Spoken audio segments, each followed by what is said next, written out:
हम थोड़ा सा कास्ट सेंसस पर भी आते हैं, क्योंकि चाहे प्रियंका गांधी छत्तीसगढ़ आए, चाहे कल राहुल गांधी को हम सुन रहे थे, बार बार जातिगत जनगणना की बात होती है। पहले तो मैं इस पर आपकी भी राय जानना चाहती हूँ कि जातिगत जनगणना क्यों जरूरी है। राहुल जी की भाषा में कहूं तो इससे एक्सरे हो जाएगा, किसका कितनी जनसंख्या है। भारत के जो संसाधन है, भारत माता के जो संसाधन है, उनमें बटेगा, सबका ख्याल रखा जाए। हम लेना कुछ नहीं चाहते, ये मैं गलतफहमी दूर कर दूं, किसी का हिस्सा कम करना चाहते हैं। पर जो पिछड़े हुए हैं उनकी अलग गणना होनी चाहिए और गणना के अनुसार उनकी निश्चित रूप से उनकी जो कमियां हैं, जो उनमें पिछड़ापन है, जो है उसे दूर करने के लिए हम वचनबद्ध हैं और इसे करेंगे। इस सरकार का वादा है। लेकिन सर, ये तो सोशियो इकोनॉमिक सेंसस से भी किया जा सकता है। सोशल सिचुएशन क्या है, आर्थिक स्थिति क्या है। अगर बघेल सरकार की बात करें तो विधानसभा में तो उन्होंने भी सर्वे का पूरा आंकड़ा रखा, तो फिर कास्ट सेंसस क्यों? कास्ट सेंसस बदलती रहती, रेशियो बदलता रहता है।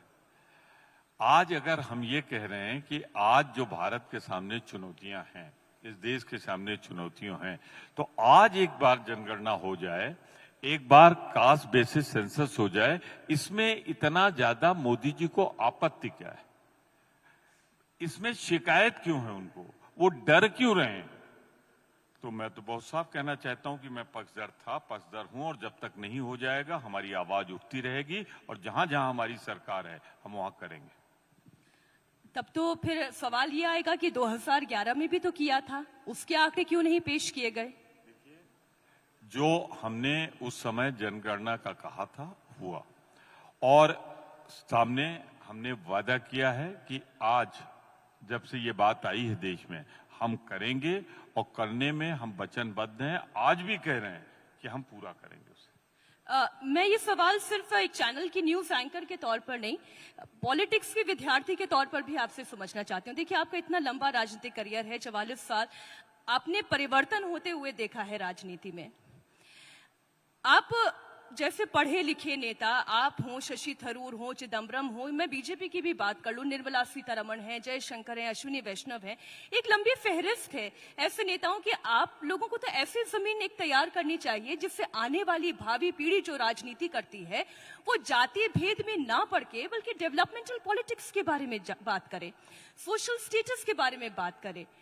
जाति की बात क्यों हो कि कोई मिश्रा हो या कोई तिवारी हो, कोई जोशी हो या मोदी हो, बघेल हो, इसकी क्या जरूरत है राजनीति में? सामने लोग बैठे हैं, अगर इसी तरह देश आपके सामने बैठा है, भारत माता किस किस को मिला के कितने उससे बनी है, ये जानना क्या कोई भी गलत होगा? हमें ये तो पता लगे कि किस जाति का कौन कितना पिछड़ा रह गया। और हम अगर संपूर्ण भारत की बात, मैं संपूर्ण भारत की कर रहा हूं, अगर उसे आगे बढ़ाना है तो जो पीछे छूट रहा है उसे सहारा देना पड़ेगा। भारत बढ़े आगे, कुछ लोग आगे न बढ़े। अब जैसे आज हो रहा है मोदी सरकार में, 14 लोगों के घरानों में देश की 70% संपत्ति सिमट कर रह गई और बाकी लोग जो हैं वो पीछे होते जा रहे हैं। गरीबी रेखा के नीचे 22% से ज्यादा लोग गरीबी रेखा के नीचे आ गए। और जबकि या तो ये होता है ना कि इंडेक्स नीचे जाने लगे तो बदल दो, मोदी सरकार में ही बदला गया, फिर बदला गया, उसके बाद भी 22% लोग नीचे आए। तो ये नहीं अगर हम जानेंगे कि कितने प्रतिशत लोग आगे बढ़े, कितने पीछे आए, कितने गरीबी के ऊपर गए, तो हम देश के भविष्य का संसाधन के अनुसार से सपना कैसे देखेंगे, उसे पूरा कैसे करेंगे?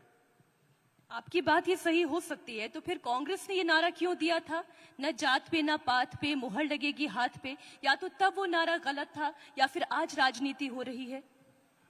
अगर आप उसे चुनाव के दृष्टिकोण से जोड़ देंगी तो सही होगा, पर जिस तरह भारत तोड़ा जा रहा है आज धर्म के नाम पर, अब मैं इसे जितना कहेंगे उतना विस्तार में जाऊंगा। चुनाव की आचार संहिता लागू है, जब सरकार आमादा हो कि देश को बांटे, तो उस समय हमारा नारा कल भी प्रासंगिक था, जात पर न पात पर मोहर लगेगी हाथ पर। माफ कीजिएगा, मैंने इस्तेमाल कर लिया आपके मंच को हाथ के लिए, पर नारा पूरा पढ़ दिया मैंने।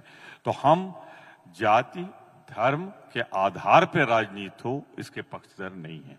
और ये जो हम बात करते हैं सामाजिक जनगणना की, तो वो चुनाव के दृष्टिकोण से नहीं, भारत देश के लिए करते हैं, यही फर्क है। हम थोड़ी राजनीतिक चर्चा राष्ट्रीय फलक पर लेकर आ गए हैं, चूंकि जातिगत जनगणना की चर्चा के साथ साथ इंडिया अलायंस की सेहत कैसी है, प्रमोद तिवारी जी? इंडिया अलायंस आज देश की जरूरत है। देश को बचाना है, लोकतंत्र को, संविधान को, लोकतांत्रिक संस्थाओं को, भारत के गरीबों को। तो इंडिया आज वक्त की जरूरत है। जो हमारे बटे हुए वोट हैं, एक हों। क्या था पिछले चुनाव में 37.8% पाके बीजेपी ने शासन किया 5 साल, उसके पहले 31.8% पाके किया। तो अगर हम राजनैतिक रूप से, जब लोकतंत्र खतरे में है, यहाँ बाहर से नेता कम आ रहे हैं, ईडी सीबीआई छत्तीसगढ़ में ज्यादा आ रही है, जब इस तरह दुरुपयोग हो रहा हो संस्थाओं का, ईडी सीबीआई इनकम टैक्स, ये ऐसे काम कर रही जैसे भाजपा के फ्रंटल संगठन करते हैं। उनके लिए जो जहां से बोले आप उसके खिलाफ चले, और आप पर कोई चेक नहीं, आप पर कोई लगाम नहीं, तो उस समय सबको एक होना पड़ेगा। और एक अघोषित, मैं अघोषित शब्द का इस्तेमाल कर रहा हूं, जो तानाशाही आई है, इससे लड़ना पड़ेगा। और इसीलिए हम एक हैं। सेहत सबकी ठीक रहती है, इंडिया की भी ठीक है। हाँ, सीजनल बुखार उखार तो आता रहता है, थोड़ी हरारत होती रहती है, पर बड़े उद्देश्य के लिए, बड़े उद्देश्य के लिए हम सब तय है, और हम सब मिलकर लड़ेंगे। आपने कहा मौसम बदलता रहता है, फ्लू आता रहता है। अखिलेश यादव का बयान क्या वही सीजनल फ्लू था?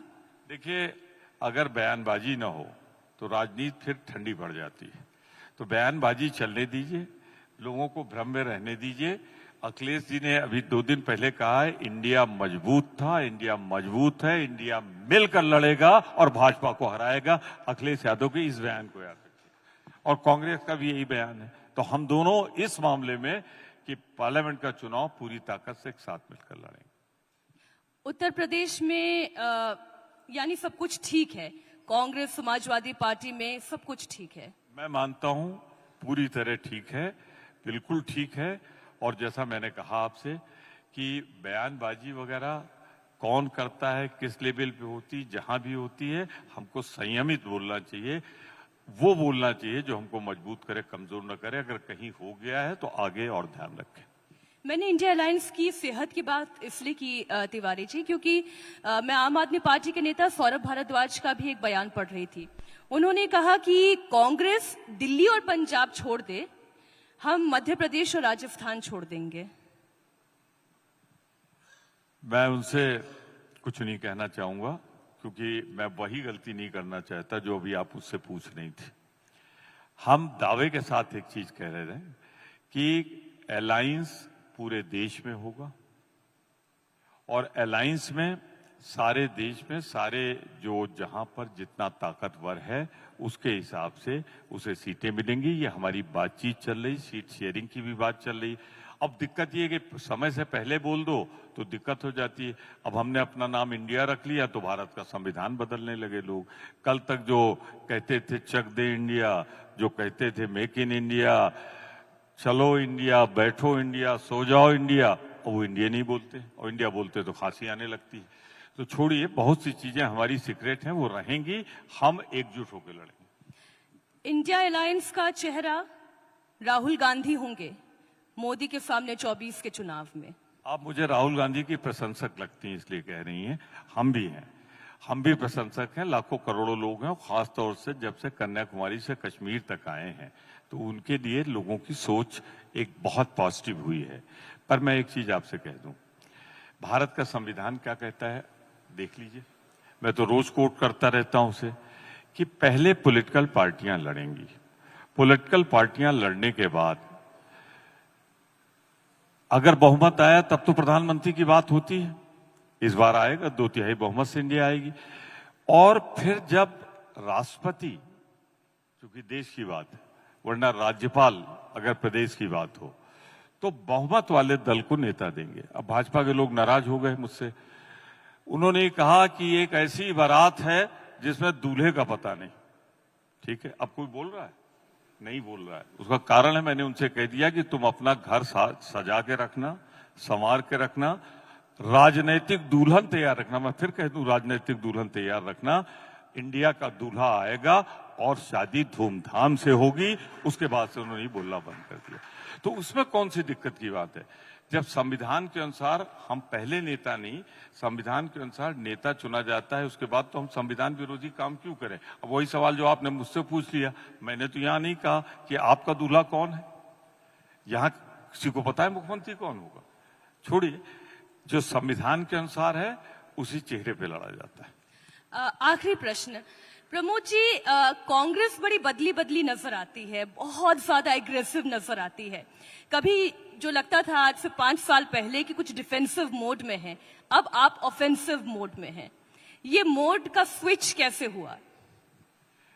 जनता रूपी मतदाताओं ने कर दिया। अब अगर हम अब भी आत्मविश्वास में न हो, खुद ओवर कॉन्फिडेंस की बात नहीं कर रहा हूं, कॉन्फिडेंस की बात कर रहा हूं, और हमारे चेहरे पे खुशी न नजर आए। हिमाचल भाजपा से हमने छीन लिया, कर्नाटक छीन कर भाजपा को साउथ से 0 कर दिया, और अगर अब भी हमारे चेहरे पे खुशी नजर न आए, आत्मविश्वास नजर न आए, तो मैं कहूंगा कि राजनीतिक रूप से भूल होगी।